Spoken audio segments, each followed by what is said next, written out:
Hello guys, एक बार फिर आप सभी का स्वागत है हमारे YouTube channel advance English academy में। आज हम आपके लिए लेके आए हैं एक नया टॉपिक, पार्ट्स ऑफ स्पीच, जिसमें इंग्लिश में यूज़ किए जाने वाले संपूर्ण वर्ड्स का मीनिंग छुपा हुआ होता है। सबसे पहले हमें ये जान लेना ज़रूरी होता है कि पार्ट्स ऑफ स्पीच होता क्या है। यदि आप इंग्लिश लैंग्वेज में एक सेंटेंस लिखते हैं तो सेंटेंस में कहीं ना कहीं 4, 5, 6, 7, 8 वर्ड्स होते हैं। उन वर्ड्स में प्रत्येक वर्ड्स का अपना एक डिफरेंट मीनिंग होता है, अपना एक डिफरेंट रोल होता है, अपना एक डिफरेंट अर्थ होता है। उसे समझने के लिए हमें पार्ट्स ऑफ स्पीच पढ़ना बहुत ही ज़रूरी होता है। यही पार्ट्स ऑफ स्पीच ज़्यादातर किसी प्रकार के कॉम्पिटिशन एग्ज़ाम में पूछे जाते हैं। तो आइए हम जानते हैं सबसे पहले इंग्लिश लैंग्वेज में कितने पार्ट्स ऑफ स्पीच होते हैं। तो इंग्लिश लैंग्वेज में जैसे कि आप सभी जानते होंगे 8 प्रकार के पार्ट्स ऑफ स्पीच होते हैं, जो होते हैं noun, pronoun, adjective, verb, adverb, proposition, conjunction and interjection. अभी मैं आपको ये 8 टाइप्स ऑफ वर्ड एक वीडियो लेक्चर में नहीं समझा सकता हूँ, इसलिए प्रत्येक पार्ट्स ऑफ स्पीच का एक लेक्चर अलग अलग करके हम बनाएंगे। तो जैसे कि आपको पता है इंग्लिश लैंग्वेज में 8 types of parts of speech होते हैं। तो पहले मैं आपको एक छोटा सा एग्जाम्पल देता हूँ जिसमें आपको पता चलेगा एक्चुअली में पार्ट्स ऑफ स्पीच का काम क्या होता है। जैसे कि आप जानते हैं यदि आप इंग्लिश लैंग्वेज में सबसे छोटा जो होता है वो होता है लेटर, जैसे कि ABCD, उनसे मिलके बनता है एक वर्ड, एंड काफ़ी सारे वर्ड से मिलके बनता है एक सेंटेंस, और काफ़ी सारे सेंटेंस से मिलके बनता है एक पैराग्राफ। ऐसे ही बहुत सारे पैराग्राफ से मिलके बनता है एक चैप्टर, बहुत सारे चैप्टर से मिलके बनती है एक बुक, और बहुत सारी बुक से मिलके बनता है एक पूरा का पूरा एपिक। लेकिन उस पूरी एपिक में या एक आप पूरा इंग्लिश का न्यूज़पेपर लेके आते हैं तो उसमें लाखों वर्ड्स होते हैं, लेकिन उन लाखों वर्ड्स में से सिर्फ और सिर्फ यही 8 टाइप्स ऑफ वर्ड्स होते हैं। तो इनको जान लेना बहुत ही आवश्यक होता है। सारी की सारी इंग्लिश में जितने भी वर्ड होते हैं वो सिर्फ यही 8 टाइप्स ऑफ वर्ड्स होते हैं। तो मैं आपको बताता हूँ पार्ट्स ऑफ स्पीच में इनका यूज़ कैसे होता है। तो जैसे कि हमारे पास एक एग्जाम्पल है, you are watching my videos. ये एक सेंटेंस है, you are watching my video. तो इसमें आप देख सकते हैं 5 वर्ड हैं, you are watching my video. तो ये 5 वर्ड्स हैं, लेकिन इनका अलग अलग क्या मीनिंग है, इनका क्या कार्य है, इनका क्या नाम है, ये आपको पता होना आवश्यक है, और इन्हीं को हम कहते हैं पार्ट्स ऑफ स्पीच। तो हम देखते हैं जो यू है, यू इस सेंटेंस में एक सब्जेक्ट है, जो एक प्रोनाउन भी होता है, और ये सब्जेक्टिव केस में है, ये सेकेंड पर्सन है और प्लूरल सब्जेक्ट है। तो आपने देखा यू, अब ये आपको देखने में सिर्फ एक वर्ड है यू, परंतु इसमें बहुत सारी भिन्नताएं छुपी हुई हैं, जैसे कि आप इसमें देख सकते हैं। नेक्स्ट होता है आर। तो व्हाट इज आर? आर क्या है इस सेंटेंस में? इस सेंटेंस में आर एक वर्ब है। अभी क्वेश्चन आता है कौन सी वर्ब है? ये हेल्पिंग वर्ब है। हेल्पिंग वर्ब है तो कौन सी हेल्पिंग वर्ब है? ये प्राइमरी एक्सिलरी वर्ब है। यदि ये प्राइमरी एक्सिलरी वर्ब है तो कौन सी वर्ब? ये बी की प्रेजेंट फॉर्म है। तो कितना सारा एक आर वर्ब के पीछे भी आपने देखा कि कितनी सारी चीज़ें होती है। सेकंड होता है वॉचिंग। तो वॉचिंग क्या है? वॉचिंग इस सेंटेंस में जो है वो मेन वर्ब है, और मेन वर्ब है वो प्रेजेंट पार्टिसिपल फॉर्म में है ऑफ वॉच, जो वॉच की प्रेजेंट पार्टिसिपल फॉर्म है। इसे आप ING फॉर्म भी कह सकते हैं। एंड फोर्थ होता है माय। तो इस सेंटेंस में एक वर्ड है माय। तो माय क्या है, उसका क्या कार्य है, उसकी क्या वैल्यू है? तो यहाँ देखते हैं माय एक ऑब्जेक्टिव है, ये एक इनडायरेक्ट ऑब्जेक्ट है, और ये पैसिव पजेसिव एडजेक्टिव होता है आय का, जैसे कि आय का पजेसिव एडजेक्टिव होता है माय। उसके बाद ये एक इनडायरेक्ट एडजेक्ट है। इसका हम देखते हैं वीडियो। तो वीडियो क्या है? वीडियो भी एक ऑब्जेक्टिव है, लेकिन ये एक डायरेक्ट ऑब्जेक्ट है। इनडायरेक्ट ऑब्जेक्ट और डायरेक्ट ऑब्जेक्ट क्या होता है ये मैं आपके लिए अगले वीडियो लेक्चर में बताऊंगा। तो यहाँ पे सिर्फ आप इतना समझिए कि वीडियो जो है वो एक इनडायरेक्ट ऑब्जेक्ट है, ये भी ऑब्जेक्टिव केस में होता है, और ये हमारा डायरेक्ट ऑब्जेक्ट है। तो हम अपने वीडियो लेक्चर को आगे बढ़ाते हैं नाउन के साथ, लेकिन इस वीडियो को बिना स्किप किए अंत तक देखते रहिए, जिससे कि आपका कॉन्सेप्ट क्लियर हो जाएगा। तो फर्स्ट पार्ट ऑफ स्पीच होता है नाउन। तो सबसे पहले समझते हैं कि नाउन होता क्या है। द वर्ड और words use in the sentence of the animal, person, place और thing is called a noun. किसी भी व्यक्ति, वस्तु या स्थान के नाम को हम नाउन कहते हैं। अब हमारे पास सब कुछ एग्जाम्पल हैं, हम एग्जाम्पल के तौर पर देख सकते हैं, जैसे कि Akshay. Akshay the name of a person, एक व्यक्ति का नाम है अक्षय। तो जब हम एक व्यक्ति को नाम से कॉल करते हैं तो वो एक नाउन कहलाता है, क्योंकि वह एक व्यक्ति का नाम है, एक पर्टिकुलर पर्सन का नाम है। उसका था डॉग। डॉग भी किसी एनिमल को हम बोलते हैं, एक कॉमन नाउन के अंतर्गत आता है। और डॉग हम किसी एक जानवर को बोलते हैं, तो ये भी एक नाउन है। वैसे होता है दमो, दमो एक प्लेस का नाम है, एक स्थान का नाम है, इसीलिए दमो भी इंग्लिश लैंग्वेज में एक नाउन कहलाएगा। इसके बाद मोबाइल, मोबाइल किसी वस्तु का नाम है, तो ये मोबाइल भी यहाँ पे एक नाउन है। हमारे पास और भी एग्जाम्पल है, Ram, Mohan, cat, elephant, Delhi, Mumbai, pen, ball, ETC, ये सभी के सभी यहाँ पर नाउन्स के एग्जाम्पल्स हैं।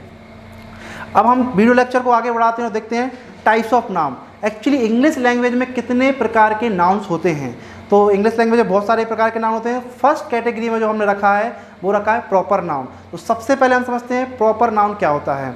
तो प्रॉपर नाउन को समझने के लिए जस्ट थिंक दैट ये आप डेफिनेशन देखें। प्रॉपर नाउन की श्रेणी में किसी विशेष वस्तु, व्यक्ति या स्थान को महत्व दिया जाता है। अर्थात यदि आप किसी पर्टिकुलर वस्तु, पर्टिकुलर पर्सन या पर्टिकुलर एनिमल की बात कर रहे हैं तो वह हमारा प्रॉपर नाउन की श्रेणी में आता है। For example Ajay, Ajay is a name of a particular person. जो अजय नेम है, जैसे कि मैं एक अलग पर्सन हूँ या दुनिया का हर एक व्यक्ति अलग पर्सन है। यदि मैं बोलूँ पीपल, तो पीपल अलग नाउन में जाएगा। लेकिन यदि मैं बोलूँ अजय, तो अजय हम एक पर्टिकुलर व्यक्ति के नाम का उच्चारण करते हुए उसे इंडिकेट कर रहे हैं और यही उसकी विशेषता बताता है कि यह एक प्रॉपर नाउन है। इसी तरह टफ़ी, अब डॉग बहुत सारे होते हैं, जैसे कि हमने पहले एग्जाम्पल में देखा डॉग, डॉग एक नाउन है, लेकिन डॉग तो बहुत सारे होते हैं। लेकिन टफ़ी, टफ़ी उन बहुत सारे डॉग में से एक पर्टिकुलर डॉग है। We are calling a particular dog, हम एक पर्टिकुलर कुत्ते को बुला रहे हैं, तो यहाँ पे वो हमारा पर्टिकुलर डॉग जो है एक प्रॉपर नाउन है। नेक्स्ट होता है ऊषा फेन। अब यहाँ आप समझ सकते हैं ऊषा फेन, फेन तो बहुत सारे होते हैं। यदि हम किसी भी से बोलेंगे फैन, तो फैन एक कॉमन नाउन है क्योंकि फैंस बहुत सारे होते हैं। लेकिन यहाँ पर हम बोल रहे हैं ऊषा फैन, हम एक पर्टिकुलर कंपनी के फैन को बोल रहे हैं कि this is a Usha fan, मतलब कि यह एक ऊषा फैन है। यहाँ पर ऊषा फैन एक प्रॉपर नाउन होगा। यदि हम बोलेंगे सिर्फ फैन तो वह एक कॉमन नाउन होगा। अभी नेक्स्ट होता है दिल्ली।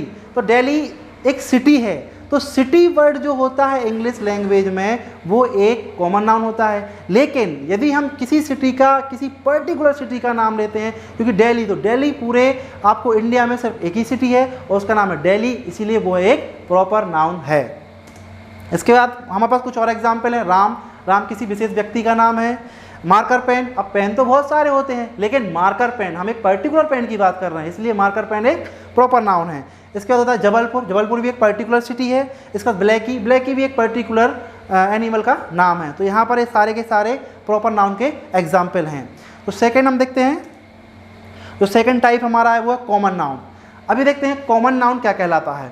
तो कॉमन नाउन की विशेषता होती है, common noun is a name given to every person, place, animal और thing of the same type. अर्थात एक ही कैटेगरी, एक ही ग्रुप, एक ही कैटेगरी के लोग या एक ही समान प्रकार के लोगों को हम, लोगों के ग्रुप को हम जो कहते हैं कॉमन नाउन कहते हैं। जैसे कि अभी आपने एग्जाम्पल देखा, मोबाइल बहुत सारे होते हैं, लेकिन हम एग्जाम्पल से यहाँ समझते हैं। फॉर एग्जाम्पल बॉय, बॉय क्या है, कॉमन नाउन है। जैसे कि आप सपोज करिए 3-4 लोग बैठे हुए हैं, राम, मोहन, श्याम, क्या हैं वो, लड़के हैं, उनका पर्टिकुलर नाम है, लेकिन वो क्या हैं, लड़के हैं ना, लड़के को हम क्या बोलते हैं, बॉयज़। तो बॉयज़ यहाँ पे कॉमन नाउन, उनमें कॉमन चीज़ क्या है, जो भी उनमें ग्रुप में कॉमन चीज़ होगी वही हमारा कॉमन नाउन है। तो वो सभी राम, मोहन, श्याम बैठे हैं, लेकिन उनमें कॉमन क्या है कि वो सभी के सभी लड़के हैं, तो boys is a common noun. Same girl, हम अगर गर्ल्स, बहुत सारी गर्ल्स के एक ग्रुप को हम गर्ल्स बोलेंगे या एक लड़की को हम गर्ल्स बोलेंगे, तो गर्ल एक हमें किसी व्यक्ति का बोध कराता है, किसी व्यक्ति की जाति का बोध कराता है। तो यहाँ पर किसी भी पर्टिकुलर ग्रुप या किसी भी पर्टिकुलर नाउन की जाति का बोध जो कराता है वह हमारा कॉमन नाउन कहलाता है। तो गर्ल्स जो है एक लड़कियों की जाति का बोध कराता है। थर्ड होता है हमारा मोबाइल। तो मोबाइल जैसे कि मैंने आपको बताया था, मोबाइल बहुत सारे होते हैं, Nokia mobile, Samsung mobile, Oppo mobile, Vivo mobile, ये प्रॉपर नाउन हो जाएंगे हमारे यदि हम पर्टिकुलर मोबाइल का पर्टिकुलर नेम लेंगे। परंतु यदि मैं बोलता हूँ सिर्फ और सिर्फ मोबाइल, तो मोबाइल एक जाति का बोध कराता है। अगर मैं यहाँ पे 20 कंपनी के मोबाइल भी ला के रख दूँ तो उसको मैं आपको बोलूँगा ये क्या है, आप बोलेंगे sir this is a mobile, यह एक मोबाइल है। तो मोबाइल है, और अगर मैं किसी एक पर्टिकुलर फ़ोन को लूँगा तो वो क्या है ये, आप बोलेंगे this is the Nokia mobile. तो Nokia mobile is proper noun और सारे के सारे मोबाइल कॉमन नाउन। अभी आपको अंतर समझ में आ रहा होगा प्रॉपर नाउन और कॉमन नाउन में। जैसे सेम होता है मैन, लोग बहुत सारे होते हैं, लेकिन मैन जो है कॉमन नाउन है, बहुत सारे व्यक्तियों का एक जाति बताता है। वुमेन, वुमेन भी औरतों की जाति बताता है कि औरतें हैं। अब एक अलग पर्टिकुलर औरत हो सकती है, लेकिन उनकी जाति का बोध कराना वुमेन्स, ये कॉमन नाउन है। सेम स्टेट, जैसे आपको बोला स्टेट, मध्य प्रदेश, यूपी, बिहार, ये सारे के सारे स्टेट हैं। लेकिन सिर्फ अगर मैं वर्ड बोलूँ स्टेट, तो वो एक स्टेट का बोध करा रही है, उनकी जाति का बोध करा रही है। स्टेट मतलब कि हमारे राज्य। नेक्स्ट होता है सिटी। अब सिटी में जैसे मैंने बोला जब आपको पहले मैंने बताया था कि जबलपुर एक पर्टिकुलर सिटी है, दिल्ली एक पर्टिकुलर सिटी है, दमोह एक पर्टिकुलर सिटी है, लेकिन इनमें कॉमन क्या है? सारी की सारी सिटी हैं, और यही इसकी विशेषता बताता है, इनकी जाति है, और यही इसकी विशेषता है कि यह एक कॉमन नाउन है। जैसे कि बैग भी बहुत सारे प्रकार के होते हैं। फैन का एग्जाम्पल मैं दे चुका हूँ, तो एक फ़ैन कॉमन नाउन है, और अगर पर्टिकुलर फ़ैन होगा तो वो एक हमारा प्रॉपर नाउन हो जाएगा। तो आई होप आप यहाँ पे कॉमन नाउन समझ सके होंगे। जैसे कि बॉयज़ आर प्लेइंग, तो इस सेंटेंस में जो बॉयज़ है वो एक नाउन है, और एक कौन सा नाउन है? कॉमन नाउन है। Those girls were my students, वह लड़कियाँ मेरी छात्राएँ थी, तो कौन है वो? एक गर्ल्स हैं। मतलब अब गर्ल्स में बहुत सारी होंगी, नीलम, कमला, उषा, बहुत सारी लड़कियां होंगी, लेकिन उनमें कॉमन क्या है? वो सारी की सारी लड़कियां हैं। Those girls were my student, वह सभी लड़कियां मेरी छात्राएं थीं। तो आइए हमारे नाउन्स के थर्ड टाइप पे चलते हैं, और नाउन्स का तीसरा प्रकार होता है कलेक्टिव नाउन, समूहवाचक संज्ञा। तो जैसे कि इसके नाम से ही उच्चारण होता है समूहवाचक संज्ञा, अर्थात group of person, group of people, group of player, group of soldier, ऐसे कुछ भी हो सकता है। सबसे पहले इसकी डेफिनेशन पढ़ते हैं। Special name have been assigned to some special group or things. When they are referred to as one in a collective way, such nouns are called collective noun. अर्थात कुछ व्यक्तियों अथवा वस्तुओं का जिक्र एक साथ करने के लिए विशेष नामों का प्रावधान किया गया है। समूह के दिए गए विशेष नामों को कलेक्टिव नाउन कहते हैं। आप डेफिनेशन को स्वयं भी पढ़ सकते हैं, इसका स्क्रीनशॉट भी लेके रख सकते हैं। इसका जैसे कि फॉर एग्जाम्पल पीपल, तो पीपल हमारे एक कलेक्टिव नाउन है। क्यों है?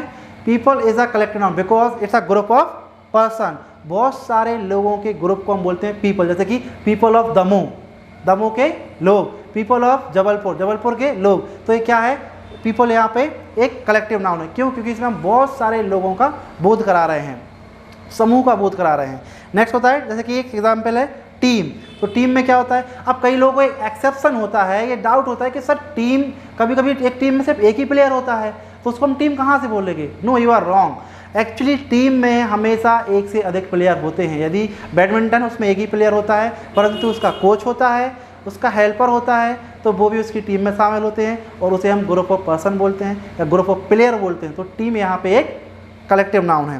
जैसे आर्मी होता है, आर्मी में ग्रुप ऑफ सोल्जर्स के ग्रुप को हम क्या बोलते हैं? आर्मी। यहाँ पर आर्मी हमारा एक कलेक्टिव नाउन है। नेक्स्ट होता है क्लास किसे बोलते हैं हम? The group of student. जब एक जगह बहुत सारे छात्र इकट्ठे होते हैं, उस जगह को हम बोलते हैं क्लास। तो यहाँ पे group of students we call class. Next होता है फैमिली किसे बोलते हैं? Family group of member. तो बहुत सारे लोगों का एक मेंबर होते हैं, एक फैमिली होता है, एक परिवार होता है, परिवार को हम बोलते हैं फैमिली। तो यहाँ पर फैमिली एक कलेक्टिव नाउन है, अर्थात बहुत सारे लोगों का एक ग्रुप को जब एक विशेष नाम दिया जाता है तो उसे हम कलेक्टिव नाउन कहते हैं इंग्लिश लैंग्वेज में। नेक्स्ट नाउन हमारा होता है मटेरियल नाउन। अब मटेरियल नाउन अर्थात पदार्थवाचक संज्ञा। जैसे कि आप जानते हैं, तो प्रत्येक ऐसा नाउन जो किसी ना किसी पदार्थ का बोध हो कराता है, वह हमेशा मटेरियल नाउन कहलाता है। इसमें एक और डेफिनेशन होती है, मटेरियल नाउन को हम कभी भी काउंट नहीं कर सकते, अर्थात material noun is not a countable noun. Material noun कभी भी काउंटेबल नाउन नहीं होता है, मटेरियल नाउन को हम गिन नहीं सकते हैं। जैसे कि फॉर एग्जांपल हम देख सकते हैं बोर्ड, लकड़ी क्या एक पदार्थ है, तो यहाँ पर बोर्ड हमारी एक मटेरियल नाउन होगा। स्टोन पत्थर, ग्लास कांच, ये एक मटेरियल है। वाटर पानी, गोल्ड सोना, सिल्वर और कॉपर, ये सारे के सारे मटेरियल्स हैं, ऐसे पदार्थ हैं जो कहीं ना कहीं प्रकृति से, नेचर से हमारे लिए प्रोवाइड किए गए हैं, तो इनको हम पदार्थवाचक संज्ञा में रखते हैं। इनका एक और होता है, जैसे कि द वाटर इज़ हॉट, पानी गर्म है। ग्लास इज़ शाइनिंग, कांच चमक रहा है। तो ये इसके कुछ एग्जाम्पल हैं। इसमें एक बहुत ही अच्छा एग्जाम्पल ये होता है, we can not count it and also can not add a before it. अर्थात किसी भी मटेरियल नाउन के पहले हम ज़्यादातर आ का यूज़ नहीं कर सकते। जैसे कि हम ऐसे नहीं बोल सकते आ वाटर या आ ग्लास या आ गोल्ड ऐसे नहीं बोलते, इसके सामने हम ज़्यादातर या मोस्टली हम दा का यूज़ करते हैं, जैसे कि द वाटर, द गोल्ड। तो इस टाइप से हमें इसका यूज़ करना है, इसमें हम आ यूज़ नहीं कर सकते। हाँ, आप कभी जैसे कि बटर होता है या फिर चपाती होती है, रोटी होती है, उसको हम ब्रेड बोलते हैं, तो ब्रेड आप बोल सकते हैं ब्रेड, एक रोटी को आप आ ब्रेड नहीं बोल सकते, उसको हम बोल सकते हैं आ पीस ऑफ ब्रेड, मतलब कि रोटी का टुकड़ा या एक रोटी, उसे हम आ ब्रेड नहीं बोल सकते हैं। तो हमने 5वें नाउन्स के प्रकार की बात करते हैं, जिसका नाम होता है abstract noun. Abstract noun means भाववाचक संज्ञा, अर्थात for definition abstract noun is the word used as the name of a quality, action or state when the quality, action or state is considered as an object we can't see, touch, hear, smell or taste. These kinds of nouns are called abstract noun। अर्थात abstract noun उस शब्द को कहते हैं जिसका उपयोग किसी गुण या स्थिति का वर्णन एक वस्तु की तरह करते हैं। एब्स्ट्रैक्ट नाउन में एक खासियत होती है, इसको हम छू नहीं सकते, देख नहीं सकते, टच नहीं कर सकते, सूंघ नहीं सकते और टेस्ट भी नहीं कर सकते। ऐसे सारे के सारे नाउन्स एब्स्ट्रैक्ट नाउन कहलाते हैं। For example honesty, honesty means ईमानदारी। ईमानदारी को आप देख सकते हैं क्या? नहीं, सिर्फ हम महसूस कर सकते हैं। तो यदि वर्ड आया जैसे कि फॉर एग्जाम्पल गांधी जी का बहुत ही पॉपुलर थॉट है, honesty is the best policy, ईमानदारी अच्छी नीति होती है। तो यहाँ पर ऑनेस्टी जो है एक एब्स्ट्रैक्ट नाउन है, क्योंकि उसको हम ना छू सकते हैं, ना देख सकते हैं, ना सिर्फ हम उसे फील कर सकते हैं। सेकेंड होता है लव, लव को हम सिर्फ फील कर सकते हैं, तो लव एक एब्स्ट्रैक्ट नाउन होता है। Theft, hate, time, feeling, expectations, ये सारे के सारे जो हैं एब्स्ट्रैक्ट नाउन के एग्जाम्पल होते हैं। मोर एग्जाम्पल देते हैं गुडनेस, गुडनेस मीन्स अच्छाई। किसी की हम अच्छाई को ना देख सकते हैं, ना सुन सकते हैं, सिर्फ उसे महसूस कर सकते हैं कि yes the person has done something good, means he has some goodness. तो यहाँ पर गुडनेस, अच्छाई एक हमारा एब्स्ट्रैक्ट नाउन होगा। ब्रेवरी, बहादुरी, बहादुरी को भी हम सिर्फ फील कर सकते हैं, उसको देख नहीं सकते, ना टेस्ट कर सकते हैं। प्लेजर, प्रसन्नता, प्रसन्नता को हम ऐसा शो कर सकते हैं, उसको फील कर सकते हैं। चाइल्डहुड, एक जैसे पीरियड होता है चाइल्डहुड, बचपन, तो बचपन भी हमारा एक यहाँ पे एब्स्ट्रैक्ट नाउन है।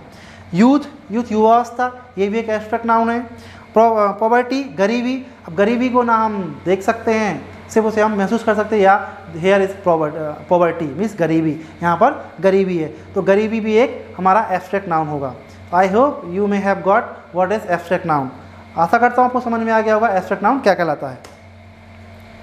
नेक्स्ट जो होता है हमारा last, countable and uncountable noun.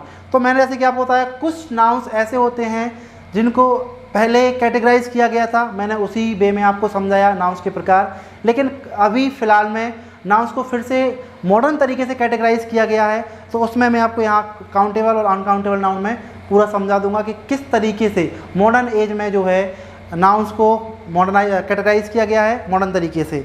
तो काउंटेबल नाउन को सबसे पहले हम समझते हैं। Those nouns that can be counted are called countable noun, अर्थात जिस नाउन्स को गिना जा सकता है, अर्थात जिनकी गिनती की जा सकती है, वह सारे के सारे नाउन्स काउंटेबल नाउन कहलाते हैं। जैसे कि ट्री, अब हम पेड़ों को गिन सकते हैं, 1 पेड़, 2 पेड़, 3 पेड़। बर्ड, पक्षी, गिन सकते हैं उनको, 1 2 3। काऊ, काऊ को गिन सकते हैं। गर्ल्स, लड़कियां, कितनी है, 1 2 3 को गिन सकते हैं। जैसे हाउस, घर, आइडिया, अनआइडिया। अभी कई लोगों को डाउट होता है कि आइडिया किस टाइप का नाउन है, तो यह एक काउंटेबल नाउन है, आइडिया को हम गिन सकते हैं। आपने काफ़ी बार सुना होगा आई हैव एन आइडिया, अर्थात मेरे पास एक सुझाव है। ऐसे आइडिया 2 हो सकते हैं, 3 हो सकते हैं, 4 हो सकते हैं, तो आइडिया एक काउंटेबल नाउन है। टोमेटो, पिज्जा, माउस, स्टार, कई बार लोग बात बोलते हैं स्टार, सर स्टार कैसे काउंटेबल नाउन होगा? स्टार्स को हम गिन नहीं सकते, no you can count it, आप इसे गिन सकते हैं, 1 2 3, अगर आप इसे गिनने बैठे तो गिन सकते हैं। कई लोगों को हेयर होता है ना, बाल, बालों में भी डाउट होता है कि हेयर को हम नहीं गिन सकते हैं। यदि आप गिनना चाहें तो वो गिना सकता है, 1 बाल, 2 बाल, 1 ईयर, 2 ईयर, ऐसे आप गिन सकते हैं। तो स्टार और हेयर में आप कंफ्यूज नहीं होना है, ये काउंटेबल नाउन ही होते हैं। अब बात करते हैं हम अनकाउंटेबल नाउन्स की। तो अनकाउंटेबल नाउन्स वह नाउन्स कहलाते हैं जिन्हें हम गिन नहीं सकते, अर्थात those nouns that can not be counted are called uncountable nouns. जिन नाउन हम गिन नहीं सकते वह अनकाउंटेबल नाउन होते हैं। जैसे कि टी, चाय, इसे हम नहीं गिन सकते हैं। शुगर, चीनी, इसे हम नहीं गिन सकते हैं। राइस, चावल, चावल को आप गिन तो सकते हैं 1 2 3, लेकिन जनरली हम इसे गिनते नहीं हैं, इनको हम मापते हैं, इसलिए मापने वाली चीज़ों को हम अनकाउंटेबल नाउन में ही रखते हैं। वाटर पानी, इसको भी हम नहीं गिन सकते हैं। ब्यूटी सुंदरता, मनी पैसे होते हैं, पैसे को गिन सकते हैं, लेकिन हम बोलते हैं money, how much money do you have, आपके पास कितने पैसे हैं, तो पैसे का मतलब मनी से होता है, अर्थात हम मनी को नहीं गिन सकते हैं। हाँ, इसका एक एक्सेप्शन ये होता है, यदि आपके पास इसको रुपीस में हो, जैसे कि 1 रुपी 2 रुपी 100 रुपीस, तो रुपीस को आप गिन सकते हैं। तो यदि नाउन आता है रुपीस, तो rupees is countable noun, but money is uncountable noun. वैसे है मिल्क, एंगर, ऑयल, लव, ये सारे के सारे जो हैं अनकाउंटेबल नाउन है, इन्हें हम गिन नहीं सकते। इसलिए हम एक और तरीके से देख सकते हैं countable uncountable noun. Uncountable nouns के अंतर्गत हमने दो नाउन्स को रखा गया है, जिसे हमने मॉडर्न तरीके से कैटेगराइज किया गया है। आज के दौर में नाउन्स को इस प्रकार से कैटेगराइज करते हैं। तो काउंटेबल नाउन्स के अंतर्गत आता है कॉमन नाउन और कलेक्टिव नाउन। जितने भी कॉमन नाउन और कलेक्टिव नाउन होते हैं वो सारे के सारे काउंटेबल नाउन्स होते हैं। इसके बाद अनकाउंटेबल नाउन, जितने भी हमारे मटेरियल नाउन और अब्स्ट्रैक्ट नाउन है वो सारे के सारे अनकाउंटेबल नाउन होते हैं, अर्थात कॉमन नाउन्स को और कलेक्टिव नाउन्स को हम गिन सकते हैं, लेकिन मटेरियल नाउन और अब्स्ट्रैक्ट नाउन को हम नहीं गिन सकते हैं। तो मैं आशा करता हूँ ये सारा वीडियो लेक्चर देखने के बाद आपको नाउन्स के सारे प्रकार, नाउन्स क्या होता है, इस विषय में आपको संपूर्ण जानकारी मिल गई होगी। फिर भी यदि आपके लिए कोई डाउट है, कोई आपकी क्वेरी है या कोई आपका सुझाव है, तो आप हमारे कमेंट बॉक्स में कमेंट करके बता सकते हैं। तो अगले वीडियो लेक्चर के लिए हमारे साथ बने रहिए। Thank you for watching us. Thank you.